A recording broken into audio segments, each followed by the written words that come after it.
Este é o Redemoinho Escuta, para desarmar seus ouvidos.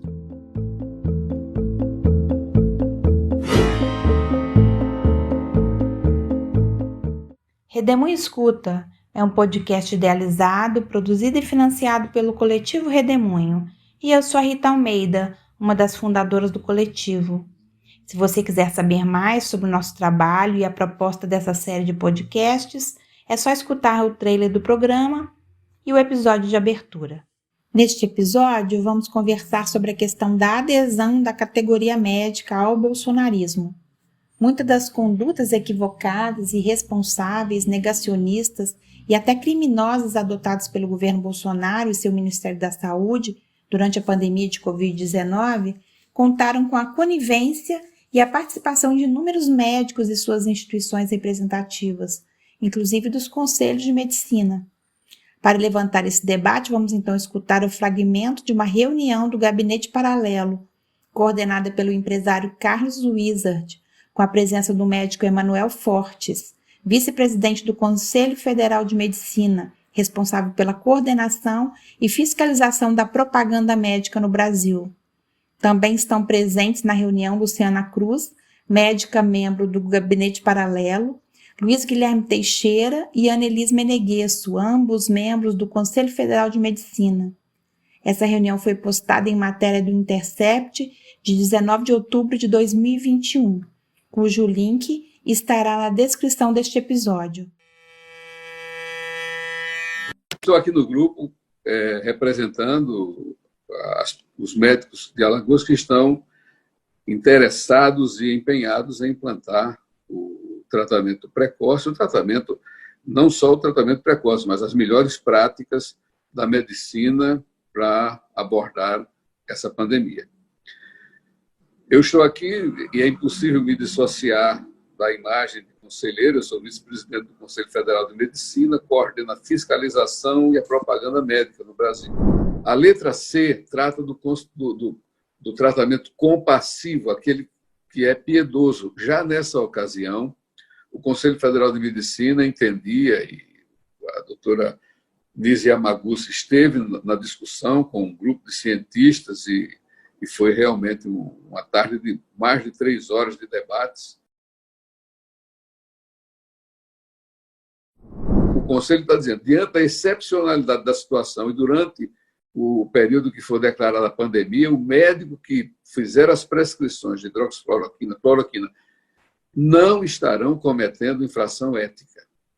Então, isso aqui é para se contrapor a todo um debate que surge na rede. O Conselho vai dizer o que o Conselho vai fazer quando alguma sociedade se manifesta. O Conselho não vai fazer nada porque ele já falou através de um parecer que tem uma repercussão que só poderá ser modificada pelo próprio Conselho se novas evidências, e o próprio parecer diz isso, surgirem, ou se for cassado por alguma determinação judicial, e a gente no Brasil não está livre de ações nesse sentido.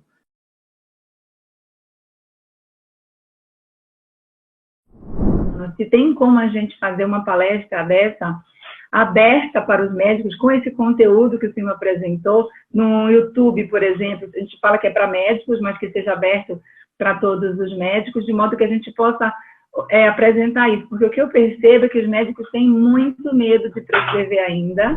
Tem sim, ela precisa ser fechada aos médicos, isso não pode ser uma coisa pública, inclusive porque, como eu sou o responsável pela COTAME, pela propaganda e publicidade médica no Brasil, eu próprio escrevi o que eu não posso fazer. A live com o público em geral, o maior cuidado que tem que ser, como o doutor Emanuel já falou rapidamente, é em relação a não expor o colega que está falando. Então, o problema é o colega. O colega ele não pode induzir a um tratamento ou prometer isso ou aquilo, mas dá para ser feita uma live com informativo.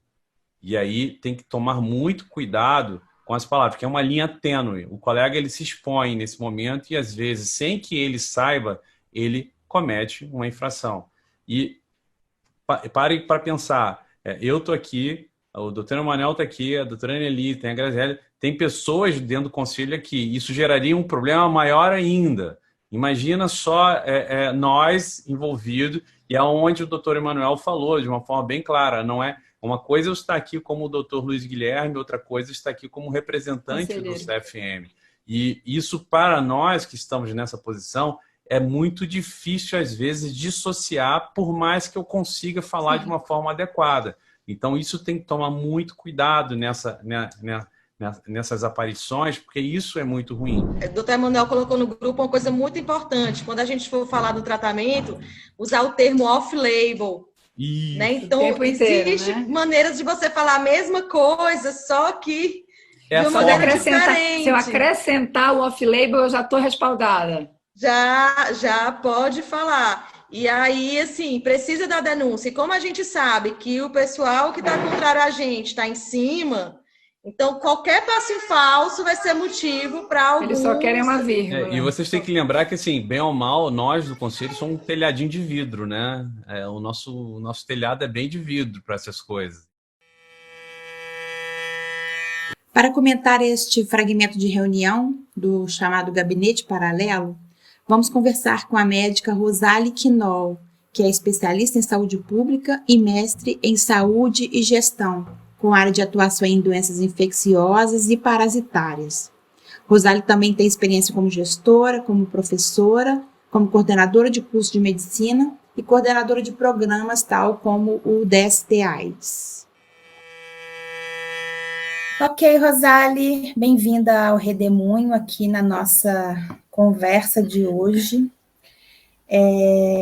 A gente tem, conversado, com pessoas, eleitores de Bolsonaro, bolsonaristas, e a gente teve uma certa dificuldade de encontrar médicos dispostos a conversar conosco, eleitores de Bolsonaro e apoiadores. E aí a gente decidiu fazer essa nossa conversa a partir do vídeo, da live feita pelo tal do Gabinete Paralelo, que é bem conhecido de todos, e coordenado aí pelo tal Carlos Wizard, com médicos, inclusive, representantes do Conselho de Medicina, E, a partir dessa conversa, a gente levantou alguns pontos que a gente queria conversar com você e pensar, porque a nossa pergunta é, o que faz,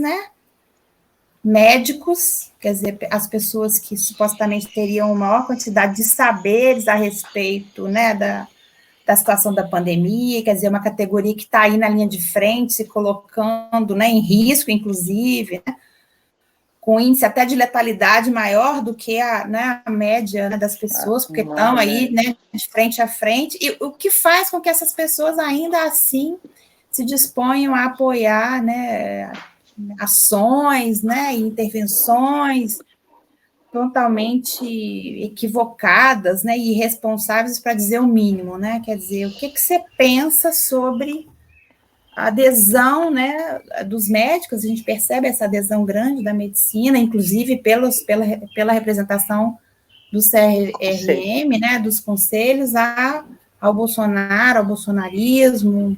Falasse um pouco para a gente. Então, no começo da epidemia, eu moro numa cidade do interior de Santa Catarina, em Itajaí, e trabalho em Balneário Camboriú.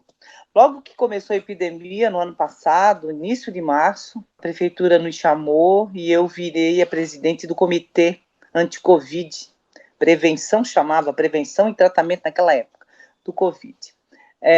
A gente começou a aprender sobre isso, porque ninguém sabia nada, ninguém sabia, nem os cientistas ainda sabiam que vírus é esse, como é que ele se comporta.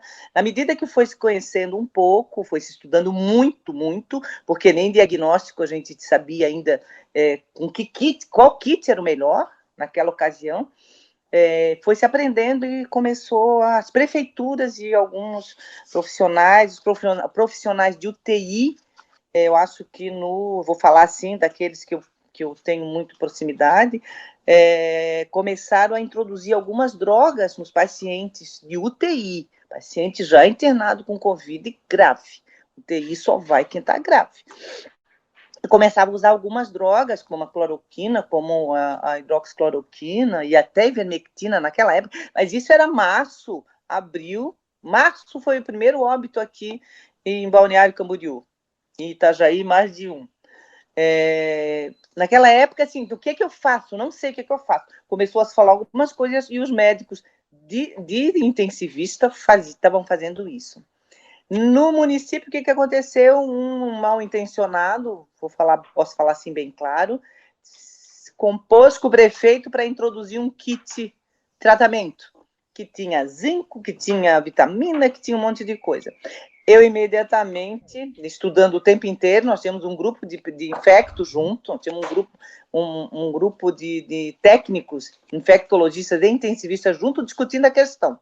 Isso aqui no nosso interior. Mas como a gente é ligado com todo mundo, é fácil de estar sabendo de tudo o tempo todo.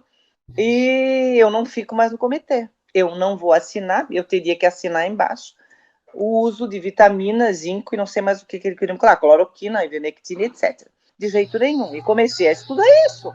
E nós, assim, a próprio Conselho de Farmácia, em seguida, já emite uma nota em relação à ivermectina, fica posto aqui e com um grupo de infectologistas, eu faço parte da Sociedade Brasileira e da nossa aqui do Estado, essa discussão o tempo todo. Nunca se estudou tanto uma doença e um vírus como esse aí. Só lá no começo da AIDS que a gente estudava muito. Hoje a gente já está acomodado em relação à AIDS, mas em relação ao Covid se estudou demais. A gente até hoje lê todo dia um monte de coisa nova. Então, no início da epidemia, era até justificável e aceitável que se usasse algumas drogas, mesmo que ainda não tivesse sido falado delas em relação ao Covid. Parece que a cloroquina funciona, parece que a ivermectina funciona e tal. E aí, o pessoal de UTI, o pessoal da medicina intensiva, começou a utilizar isso como a única maneira de minimizar uma infecção que não sabia direito como fazer. Né? Então, era essa a história naquela época. Na sequência, o que acontece? Os prefeitos se ligam. Aqui em Itajaí nós temos um prefeito médico, em Balneário um prefeito, eu vou chamar de exibido, e que achou que tinha que fazer alguma coisa. Veio um médico mau caráter, que trabalha com a gente ainda até hoje, e vende para ele a ideia de que ivermectina, cloroquina e mais zinco e mais vitamina C, mas não sei o que, funcionariam como medicação para o Covid.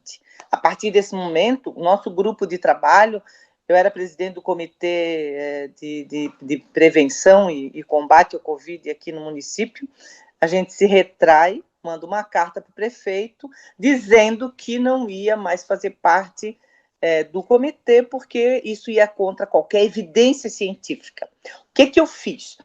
Eu tenho amigos jornalistas também, tem um monte de gente, eu já fui secretária aqui, então a gente conhece muita gente. Rosali publica isso que tu falou, porque senão vão continuar achando que você está nessa história. Eu coloquei na rede social, que eu tinha saído de uma forma muito simples, saído do comitê do Covid, porque não concordava com o procedimento terapêutico que a prefeitura estava levando e saí fora. E fiquei bem na retaguarda, só ajudando com os pacientes. Isso teve uma repercussão muito grande, então ficou um embate aqui no município muito grande entre o prefeito, que não teve coragem de vir falar comigo, e a gente, os médicos mais antigos da cidade, os médicos que trabalham com infectologia há 500 anos, há muitos anos, e isso ficou evidente, assim, que havia uma coisa contrapondo. Tinha uma proposta de fazer um tratamento preventivo, ele não chamava de preventivo na hora, ele chamava de tratamento, e uma outra proposta que era absolutamente contrária, porque aquilo não tinha evidência científica nenhuma. No momento seguinte, começou o Conselho de Farmácia a deixar claro que a ivermectina não funcionava, muitos estudos e muitos dados nos mostravam, né, que a dose era tóxica, que não era para tomar desse jeito, e foi ficando claro esse embate. O prefeito aqui de Itajaí, ele fez uma coisa que eu disse, escuta, aqui estão fazendo isso, o que tu acha? Eu acho que não cai nessa, a ivermectina não tem nada a ver com isso. O que ele fez? Rosali, eu vou distribuir maciçamente ivermectina. E fez, e tem No centro de eventos, um negócio ali, distribuição, tratamento profilático, grandão, tá lá até agora esse negócio lá. Então, assim, absurdo do absurdo. Como é que eles conseguem articular dessa forma?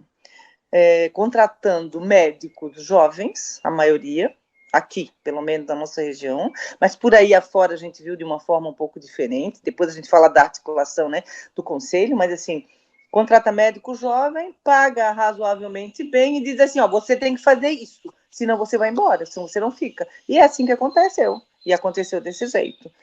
No município que eu trabalho, isso não tem acontecido, porque a gente consegue segurar, consegue se impor. É claro que um ou outro receita, mas a gente cortou. Vermectina só pode liberar tantos comprimidos, isso só pode liberar tantos, cloroquina a gente não libera, porque não é para isso, é para lúpus eritematoso sistema, e foi por aí. Então, deu um certo contraponto que valeu, mas nós estamos numa cidade pequena, né? É muito diferente a gente estar falando de São Paulo, né, de Rio, de uma cidade grande, que o controle é muito complicado de fazer, né? Quando a gente vê, né, uma articulação do Conselho Federal de Medicina, quando a gente vê o Conselho Regional de Medicina de muitos estados, né, muitos estados, dizendo que a autonomia médica vale, indo contra uma droga ou várias drogas sem nenhuma evidência científica a favor daquela patologia, assim, é um absurdo, né? Um absurdo, e eu percebo, eu acho que tem uma conotação política muito importante, muito grave, forte, um interesse muito forte, né? Tu vê na live daquele do gabinete paralelo, o tal senador aquele falando, gente, nem liberado pela Anvisa estava a hidroxicloroquina e a cloroquina, não estava nem ainda autorizada, e ele deu um jeito de fazer rapidamente para estar distribuindo em larga escala e servindo de padrinho, né, como ele mesmo se chama, para esse movimento todo, junto com empresários e outras pessoas que, teoricamente, não tem nada a ver com uma doença, né, não tem nada a ver. Eu trabalho muitos anos em vigilância epidemiológica, e nunca aconteceu uma situação dessa de um político, um prefeito, um conselho, quer que fosse, se intervir ou de prevenção de uma doença, né? Isso é estabelecido oficialmente, né? E aí que pega a coisa no nosso país, oficialmente pelo Ministério da Saúde do Brasil, que deveria ser o Ministério da Saúde sério, como sempre foi nos anos anteriores, definindo tecnicamente as coisas, né? Como é que meningite a gente trata assim, assim, assado? Como é que o HIV a gente trata? A tuberculose é assim, assim, assado? Qualquer doença transmissível tem um protocolo e uma orientação através de notas técnicas pontuais e assinadas pelo ministro da Saúde. E dessa vez a gente teve a interferência de um presidente completamente fora do contexto, né, de uma pessoa lúcida e que entenda alguma coisa de saúde, e deu no que deu. O interesse virou um interesse, ao meu ver, político, né, bem político, bem partidário mesmo, né, com interesse diferente daquele da saúde da população. Tanto que estão morrendo ainda, né, mais de 600 mil pessoas, né. A gente, se tivesse tido uma liderança nacional, uma liderança estaduais, as lideranças estaduais, mas principalmente a nacional, correta, científica, baseada em evidências científicas, ouvisse os especialistas da área e trabalhasse com aquilo ali, a gente teria um outro curso da epidemia, com certeza, com certeza. Não tenho nenhuma dúvida disso. Rosali, me chama a atenção, né, porque na verdade a gente sabe que essa adesão, né, dos médicos a esse tipo de proposta política, né, do próprio conselho, não é uma coisa que nasceu agora com a pandemia, né? Inclusive, talvez uma das categorias mais aderidas ao Bolsonaro desde o início, né, que mais apoiaram foi a categoria médica. O que você diria? Por que você acha que a categoria médica aderiu com tanta veemência ao Bolsonaro, ao bolsonarismo, a ponto de Isso, né? Praticamente ter que negar a própria ciência médica, a própria, vamos dizer, a própria ética da medicina para defender um tipo de governo desse, né?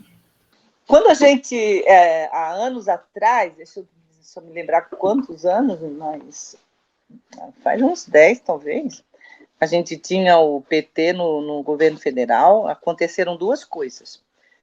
Uma lei que modificou o currículo médico, em 2014 foi isso.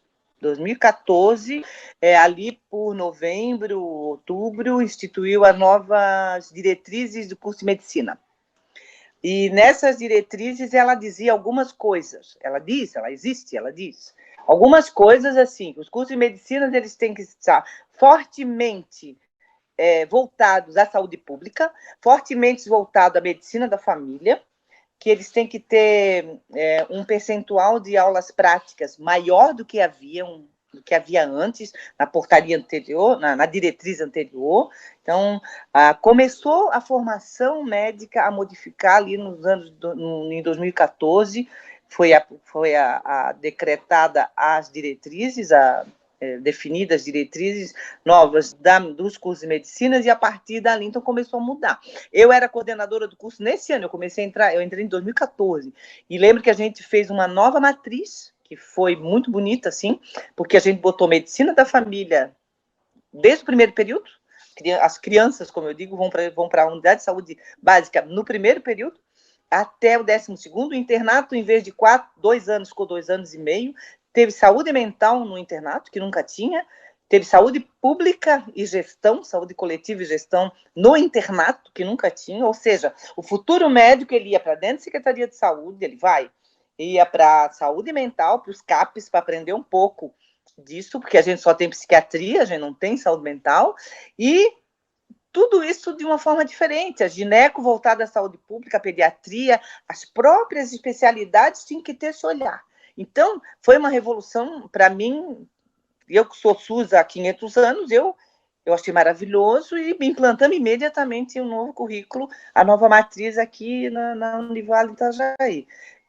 Isso foi fácil? Não foi fácil. Tinha um grupo de médicos, que eu vou dizer tradicionais, que achavam que tinha que ser mais especialidade mesmo e tal, e não desse jeito. Depois todos se converteram, todos não, né? Sempre tem o oculto, mas a maioria entrou na discussão porque a gente envolvia muito os professores. Isso é uma coisa. O governo federal instituiu um programa Mais Médicos, e nesse programa Mais Médicos, ele deixa médicos formados no exterior entrar no programa. Ele subsidia, inclusive. Isso foi um choque para um monte de médico. Medicina, segundo meus colegas, é uma profissão muito nobre, muito importante, mais do que as outras. Então, como é que vai entrar médico de Cuba, médico da Venezuela, médico não sei de onde, para entrar no meu país fazendo o trabalho que está tirando o trabalho do médico? Isso foi uma coisa assim clara. E outra coisa foi aumentar o número de cursos de medicina e o número de vagas.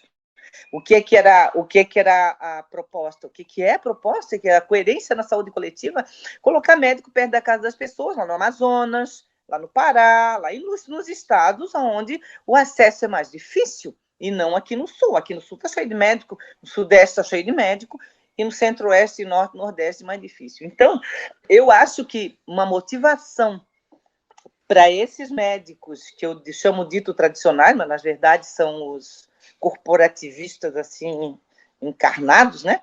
Foi uma grande motivação para começar a animosidade contra as ações de governo. Eu tenho assim bem claro isso, assim, que a maioria muitos dos colegas daqui das minhas relações criticavam muito isso, e a gente consegue contrapor, porque é uma coisa tão simples, né? O médico, como qualquer outro profissional de saúde, tem que estar perto da casa das pessoas, facilitar o acesso das pessoas, facilitar a vida das pessoas, independente de classe social, mas facilitar os que mais precisam, inclusive, ter atenção à saúde, né? Então, eu acho que essas questões foram importantes. Quando mexeu na formação médica, que foi com a diretriz de 2014, isso foi sério, sabe? Você vai ver a briga que a gente esteve aqui, eu tinha que bater soco na mesa, dizendo que a gente ia fazer, sim, saúde coletiva o tempo inteiro. Foi bem duro. A turma corporativista não consegue engolir um negócio desse, sabe? Então, acho que esse foi no meu ver, assim, dentro do... Eu passei bem por esse momento, estava no curso de medicina, então, né? Bem por esse momento, foi uma coisa que eu acho que determinou essa, sabe, o início da animosidade. Aí vem um presidente desse que faz apologia a uma droga que ele quer vender, né? Porque ele tem um monte lá, ele quer distribuir. Vem um empresário com interesses outros, vem médicos, e vai. Quem que se contrapôs isso tudo? Foi a Sociedade de Infecto, quem trabalha sério, né? A Infecto, a Cardio. Foi interessante que as sociedades médicas, inclusive a da Cardio, como é o ministro é cardiologista, né? O atual, né? Todos esses assinaram contra esse kit ridículo aí, né? Esse kit ilusão, como diz algumas pessoas. Todos eles foram contra. E, bom, estamos vendo tudo que está acontecendo em relação à saúde, educação, a CNPq, etc, né? Uma coisa que deixa a gente muito insatisfeito, né, nesse país. Mas eu acho que a motivação, sabe, foi bem isso aí, assim, que ali começou a animosidade, a diferença de pensamento ser escancarada. Eles se sentiram incomodados, preteridos, né, perdendo espaço de poder, né, e com isso, né, se voltaram contra o PT, e aí o que viesse contra o PT e o antipetismo, né, nadou de braçada em vários setores, né.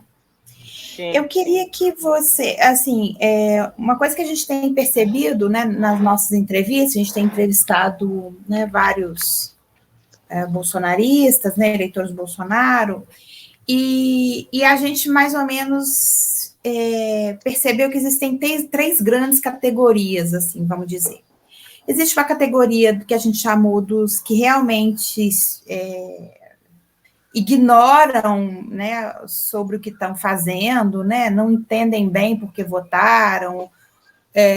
Pelo próprio discurso da pessoa, a gente percebe que ela não, né, que aquele discurso dela, que fez ela votar no Bolsonaro, é completamente contrário ao que o Bolsonaro diz, quer dizer, essa pessoa realmente está completamente ignorante e equivocada sobre a escolha que ela fez, né, e que, na verdade, é o grupo que talvez primeiro tenha caído em si, né, tenha já se arrependido, né, e já se mostra meio que entendendo o contexto a partir do que está acontecendo, não tão aderidos. Existe um outro grupo que a gente chama de deliroides, né, que entram, né, num nível assim mesmo de delírio coletivo. Geralmente são pessoas muito vinculadas a esses grupos, né, de Telegram e WhatsApp. Eu frequento algum desses grupos, então eles repetem, né, uma mesma mesmo jargões grandes, um discurso muito pronto, e também não sabem do que estão falando, mas essa coisa do nossa bandeira não será vermelha, o anticomunismo, né, o Fora de São Paulo. Então tem vários significantes, né, a favor da família, né. Então tem vários significantes que eles usam, e fica mesmo uma coisa meio conspiratória, junto com fake news e com pós-verdade, essas coisas. E tem um outro grupo que a gente chamou de cínicos, que são os que sabem, né? Eles não têm como não saber, eles não são ignorantes, né? Eles têm uma condição cognitiva e social e psíquica para entender do que estão fazendo, mas mesmo assim eles fazem adesão. E a gente tem identificado, né, que a partir até dessa live aí, a gente percebe claramente o quanto que é cínico, né, o movimento desses médicos, porque, inclusive, eles ficam lá tentando arranjar palavras melhores para dizer porque eles sabem que estão fazendo errado. Então, não vão usar off-label. Se falar off-label, então tudo bem, está autorizado, né? Então, você tem que tomar cuidado para... Tem um lá que fala assim, é uma fio muito tênue que você pode ultrapassar e cair, né, em infringir a ética médica. Então, tem que tomar cuidado. Então, tem que fazer uma live, mas não pode ser aberta, tem que ser só para médico. Aí, o vice-presidente lá do CFM fala assim, inclusive, olha só, eu estou falando uma coisa aqui que eu não poderia estar dizendo contra aquilo que eu... Né? Então, assim, é de um cinismo, né? É de um mau caratismo, vamos dizer. Mau caratismo. E declarado, assim, né? Que as pessoas estão conversando sobre isso como se fosse uma coisa tranquila, né? Uma coisa, tudo bem a gente saber que está fazendo errado e fazer assim mesmo, né? Como é que é isso, né? Aquele vice-presidente do conselho, ele, inclusive, é de fiscalização de propaganda médica. Então, assim, o cara fiscaliza uma coisa que ele está fazendo tudo o contrário.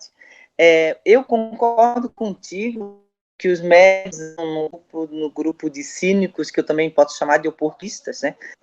Ali tu vê tão claro assim o indivíduo, que eu não me lembro mais do nome dele, falando da própria, assim, dois funcionários do Ministério Médicos, a Maíra e o Hélio, o Hélio eu acho que não é médico, não, é de tecnologia, falando daquele jeito como se fosse um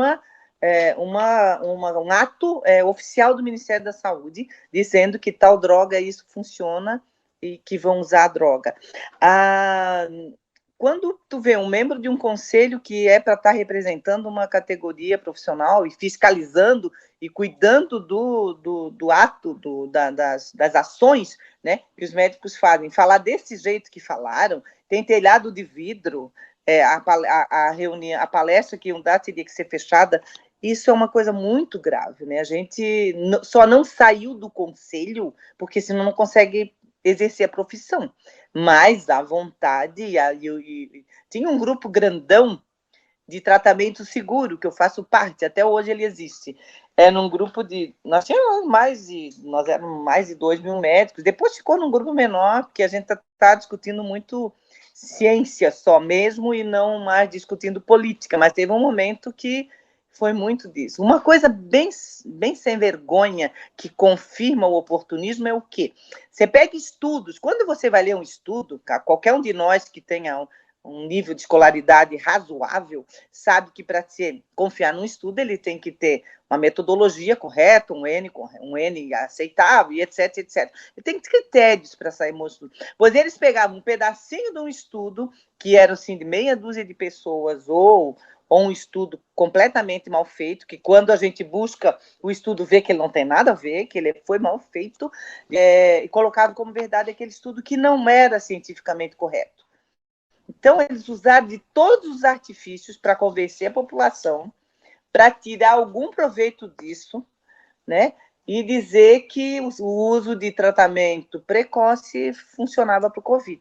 Mas começa a cair tudo por terra quando no mundo, e todo mundo é ligado com o mundo, vê que essas drogas realmente não funcionam. O único país que ainda fala disso, eu acho que somos nós. Acho que o resto, na Europa, Canadá, Estados Unidos, etc., já não aborda mais esse tema dessa medicação. O mundo todo indo contra isso e alguns idiotas aqui falando ainda a favor disso. O que dói é que a gente vê que muita gente morreu, né?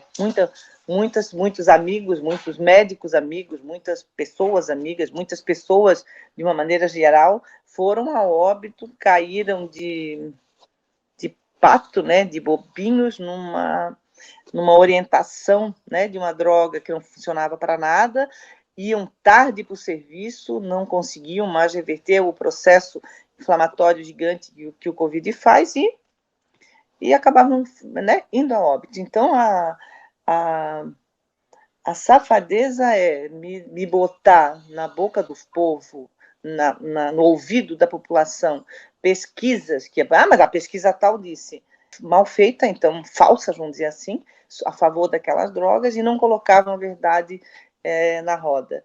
Qualquer pessoa, qualquer médico que tenha um médico que tenha uma boa relação com o seu paciente, ele consegue convencer. Mas o médico que não tem paciência, que não olha, que não troca, ele não vai convencer ninguém, né? Depois disso tudo, né, vem a história da vacina, né, que ainda tem uns idiotas que não acreditam na vacina. Poxa, o que a gente tem de processo que vá realmente minimizar a situação, que a gente está vendo diferença no andar da epidemia por causa da vacina. Apesar do Brasil não ter uma população ainda desejada vacinada, mas nós já mudamos nosso perfil. Morre 200 pessoas em vez de 1.000, 2.000, como morria uma época. Então, a vacina faz efeito, a vacina é importante, são as 3 doses que é importante, o mundo todo está se mexendo e ratificando o que a gente está fazendo da 3ª dose, da dose reforço. O que vai ser ano que vem de novo? A gente vai provavelmente revacinar, como qualquer outra vacina. Então, eu não sei se a gente, médico e profissional de saúde como um todo, tá? Não vamos botar só em cima de nós, de repente, mas como nós temos um poder, né? Eu vou botar entre aspas, tá? Mas a gente tem um poder, né? Se senta atrás da mesa e dita, né? Dita, faça, né? É assim que a gente trabalha. E, então, o mau caráter também faz isso, né? E faz uma receita gigante, né? Com 9, 10 drogas e dá para aquele paciente, ele vai achar que ele está protegido. Então, falta muito esclarecimento da população. Pior de tudo, né, Rita? Os prefeitos compraram isso, né? Uma boa parte deles. Raro que não comprou. O daquele senador lá, nem o governador, nem o secretário de saúde do estado dele comprou essa história lá no Espírito Santo. Deram contras, colocaram a história bem. Isso é muito bom, né? Aqui em Santa Catarina, o nosso conselho aqui faz de conta que não existe, né? Não se posicionou. Uma safadeza, isso é uma safadeza. A gente pressionou, mas eles não se posicionaram, né? Mas o governo de estado tem, infelizmente, um grupo bom atrás na Secretaria de Saúde que segurou para não divulgar nada a favor desse coquetel horroroso. Então, aqui o que teve de interesse próprio acabou fazendo umas bobagens. No Rio Grande do Sul teve, nossa, muitos, né? Muitos estados que a gente sabe teve. E você usou um termo interessante, né? Que é o kit ilusão, né? Porque é exatamente isso. E isso, para a política, né, tem uma força tremenda, porque ótimo. Diante de uma situação onde está todo mundo com medo, né? Onde as pessoas estão preocupadas, né? As pessoas estão cheias de neuroses, dúvida, né? De sair, de dúvida. Quer dizer, você vende uma ilusão fácil, barata, que o governo te dá, e então isso é poderoso politicamente, né? E é exatamente isso que esse governo, né, tentou fazer, né? De vender essa ilusão, né? Com a ideia de que a economia não pode parar, então eu te dou um negócio meio mágico, né? E que você vai, né, para a rua, enfrenta aquilo. Eu me lembrei muito, e por isso que é um debate importante, né? Quando eu era criança, né, e tinha surto de meningite, e não tinha tratamento para meningite, né? A minha avó fazia um patuá para a gente de cânfora. Então, você botava um patuazinho de cânfora e ia, entendeu? Então, assim, era uma coisa mágica ali, né, da cultura, né? Onde ela fazia aquele patuazinho acreditando que estava protegendo a gente, e a gente se acreditava protegido com aquilo, de alguma maneira aquilo confortava, né, numa situação de ameaça. A gente sabe o quanto que isso para o humano é importante.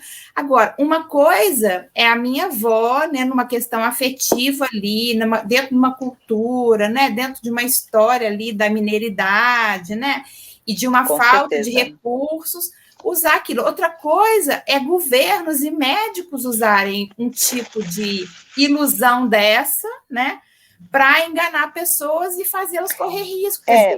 Porque usaram muito esse discurso. Não, isso é importante, porque o componente psicológico e o laço do médico com o paciente.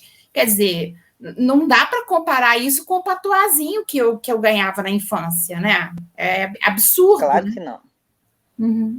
Nem um colar de alho no pescoço, que a gente também tinha aqui no Sul. Ah, é? Cheiro horroroso, mas a gente tinha.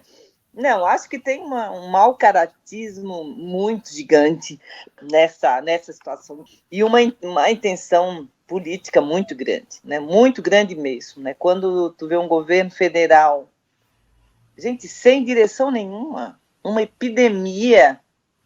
Nossa, eu passei como vigilância por algumas situações difíceis aqui no Sul, que foi um surto de raiva canina e outro de Chagas agudo. Aqui não tem Chagas, a gente não sabia nada de Chagas. Mas o que tu faz? Imediatamente você toma uma medida e lidera um processo. O Ministério tinha que ter feito isso, né? Liderar um processo, tranquilizar os prefeitos. Não, o Bolsonaro disse que quem tem que cuidar disso são os municípios e os governadores. O que é isso? Que direção que a gente tem, né? Isso ficou muito claro, né? Tanto hoje, ainda bem que a gente viu agora recente que a popularidade caiu mais um pouco. Nem os 30% deles estão acreditando mais nele, graças a Deus. Ainda acho bem. Que né? Eu acho que a gente deve mudar essa situação. Eu espero muito que a gente mude essa situação no país, porque médicos oportunistas e mal intencionados, como outras categorias também tem, mas essa ficou muito claro que essa corporação é muito sem vergonha, né? Muito sem vergonha, foi muito sem ética, né? Muito sem ética. Absurdamente sem ética. Você dá um monte de droga para uma pessoa contra um vírus. Vírus é vírus que tem que dar é antiviral, não é outra coisa. Né? Então foi uma loucura isso que aconteceu, uma interferência política muito dura, sabe? Assim, né? A gente brigou muito por causa disso, porque com muitos colegas, né? Muitos colegas, assim, brigamos muito, porque não dá para se assumir um negócio desse. Agora, como que você vê isso, né? Porque aí, né, ficou óbvio isso, né? Essa adesão de uma grande parte eu não sei que tamanho que é essa adesão da categoria médica, né? Talvez vocês, não sei se vocês têm alguma avaliação, né? Porque é isso, assim, como categoria médica, né?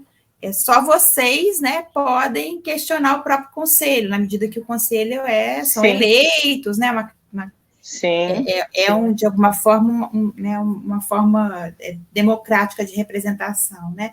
Quer dizer, o que vocês estão pensando em termos de mobilização, né? Porque não dá para ficar com uma direção, né, de um conselho médico desse nível, né? Porque aí sai o Bolsonaro e entra uma outra situação onde essas pessoas continuam tendo esse tipo de participação política que, né, não é boa para o Brasil, né? Que entende, né? Como você apontou bem aí, a saúde pública acho que são tão mau caráter que sai o Bolsonaro, vamos dizer que o Lula ganha. Eles ficam tudo quietos, cara. Eles não vão peitar. Eles são muito, muito, muito sem vergonha ao ponto de... Eles precisam ter o seu espaço de poder. E vão puxar o saco também. Eu não acredito que vão peitar, sabe? Eu não acredito. Não acredito mesmo. Acho que são tão gentalhas, são tão vis que não têm coragem. Mas eles podem, como fizeram na época da Dilma, né? Também criar situações assim, né? Para destituir, né, o poder, para entrarem, né, em questões outras políticas antidemocráticas. Eu espero que a articulação política seja bem costurada, né, pelo amor de Deus. A gente não pode... eu sei que é fácil falar, né? Sei que é muito fácil a gente externar a nossa opinião e o nosso sentimento, mas eu quero muito que a articulação política seja bem costurada, tão costurada que consiga contrapor isso aí. Tomara. Mas é difícil, eu sei que é difícil. Que essa bancada evangélica, essa bancada ruralista, a gente tem uma Câmara e um Senado doloroso, né? Para nós é doloroso, assim, é muito difícil. Mas não sei, médicos consigam barrar eu não vejo assim, ó. Eu nunca mais falei com alguns. Tenho uma amiga que é uma jovem médica, Rosália, eu sou apoiadora do Bolsonaro. Ela disse, Ana, eu disse para ela, credo, Ana, jovem. Aí, em seguida que o Bolsonaro ganhou, o cara que era o Mandetta na época, né, que ainda era candidato a ministro, ainda não era ministro, lançou uma nota contra alguma ação contra a AIDS, medicamento, alguma coisa. Aí eu peguei, imprimi e coloquei no mural da faculdade aqui, do curso. Olha aqui, ó, tá aqui, ó. Os apoiadores de Bolsonaro já começou a cortar os benefícios, os avanços que a gente teve em algumas áreas, né? E aí ficou tudo sem graça, né? Não falei mais com essas pessoas, mas eu acho que eles devem estar envergonhados, porque não são pessoas oportunistas, não são pessoas do mal, não têm interesses outros. Mas, Rita, vamos pensar que tem um interesse econômico muito grande aí atrás disso também, né? Não tem outra razão, né? E a gente sabe, né, que houve bastante patrocínio de muita gente para esses médicos aí, né? Temos um no Rio Grande do Sul aqui, que o infeliz tem o mesmo nome do nosso aqui de Itajaí, que fez miséria, e daí se foi atrás e foi ver que o cara é bem patrocinado. Então, tem um interesse econômico contra tudo aquilo que a gente jurou lá naquele dia que se formou, né? Para ter o seu próprio benefício, né? Na verdade. Né? E ficar enganando do jeito que está enganando. Mas sabe, médico enganador também sempre teve, né, Rita? Assim, não desse nível aqui que a gente está vendo hoje, mas a gente sempre teve profissional.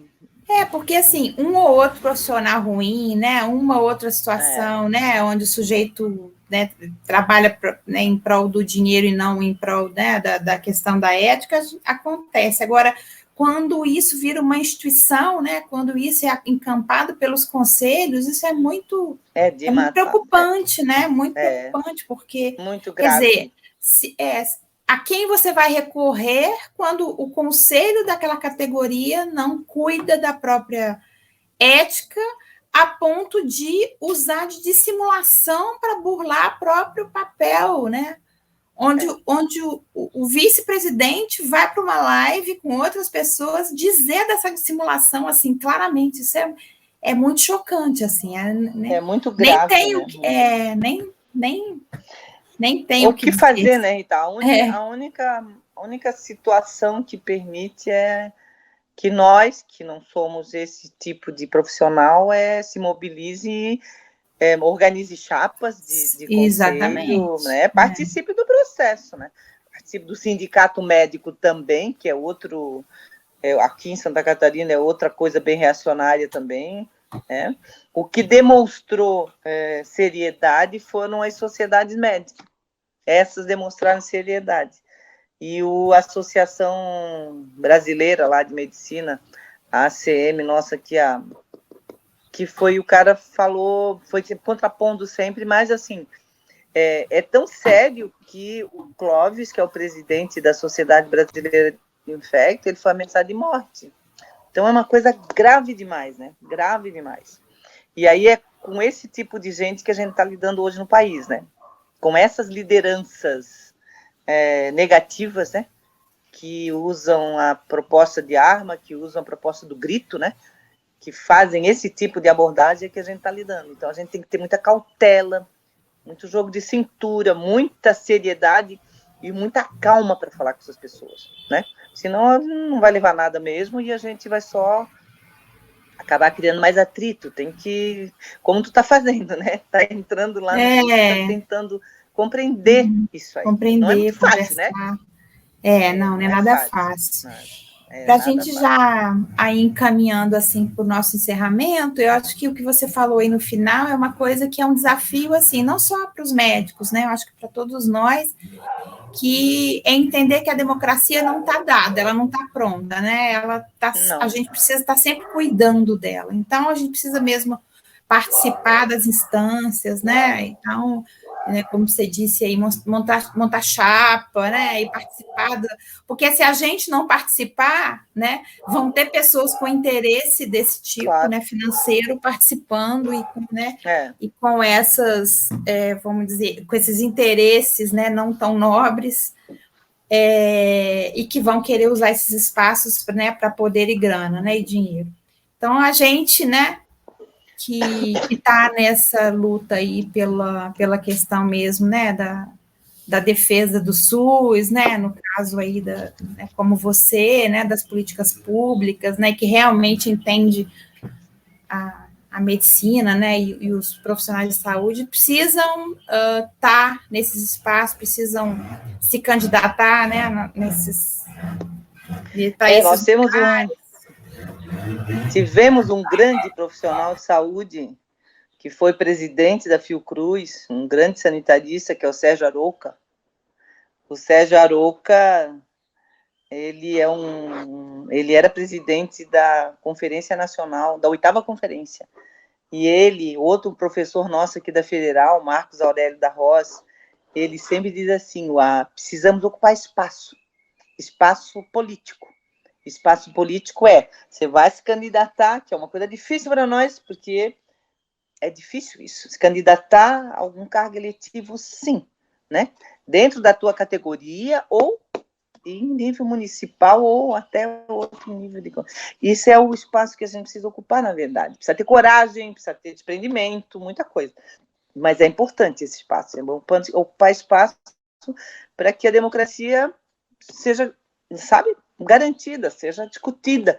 Senão a gente vai cair no que caiu hoje. A direita ocupou espaço. A bancada evangélica ocupou espaço, né? As diversas facções, eu chamo assim, ocuparam espaço. E a gente ficou fora fazendo outra coisa. Mas é importante isso, sim. É difícil, não é fácil, mas é importante. Este é o Redemoinho Escuta, para desarmar seus ouvidos.